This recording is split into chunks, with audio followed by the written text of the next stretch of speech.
Welcome to the National School Games 2014, your definitive guide to this year's school sporting action. We will go behind the scenes and find out more about our sporting talents and bring you the most compelling competition highlights from around the country. Hi, I'm Mark. And I'm Kelly, and this week we look at 3 sports that above all require some nifty hand-eye coordination.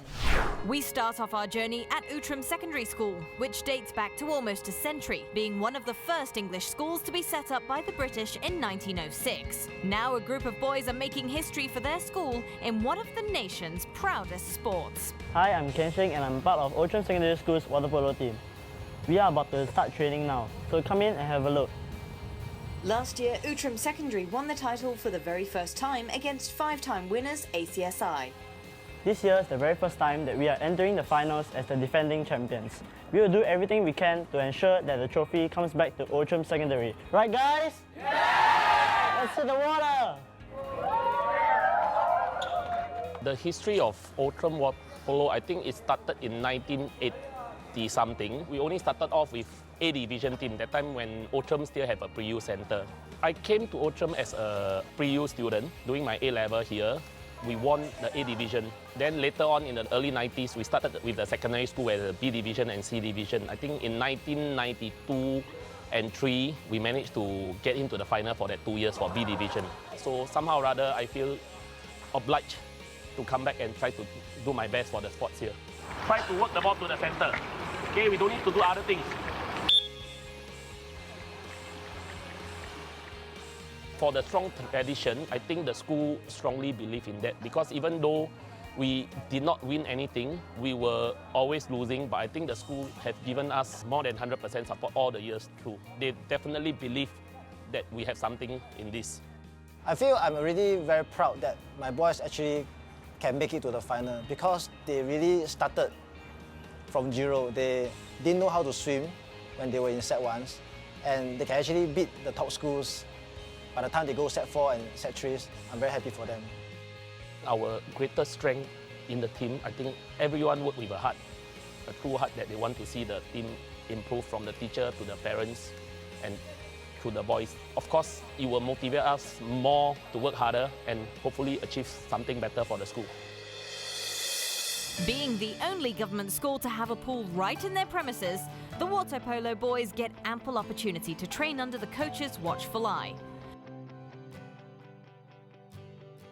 As a coach, sometimes I feel bad if they don't win anything, because when I put them in the water, I can sense that all of them will more or less, like, even they will die there, they will die for you inside the pool.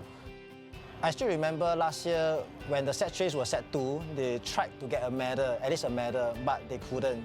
In the end, I remember the whole team was crying. After the competition, they worked really hard, hoping to get a medal this year. Look for the pole man.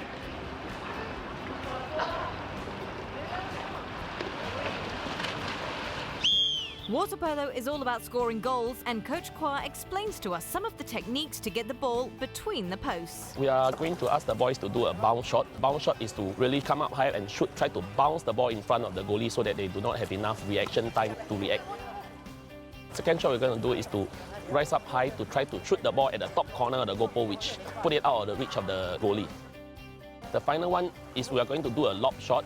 When they are at a certain angle, the goalie might be off position. We'll try to lob the ball over the goalie for a goal from there.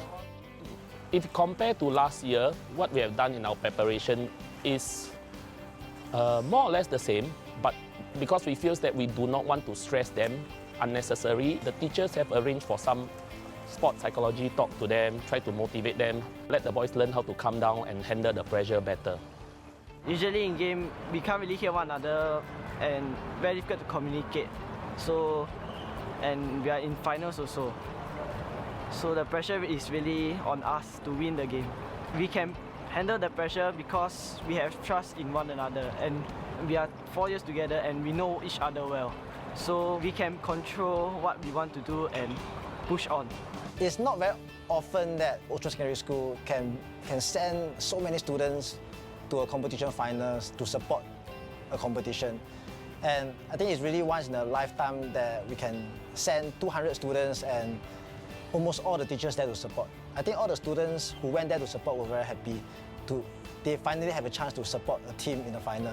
It's been a long time since we last were in the final. We won last year, and this year we'll be able to go into the final.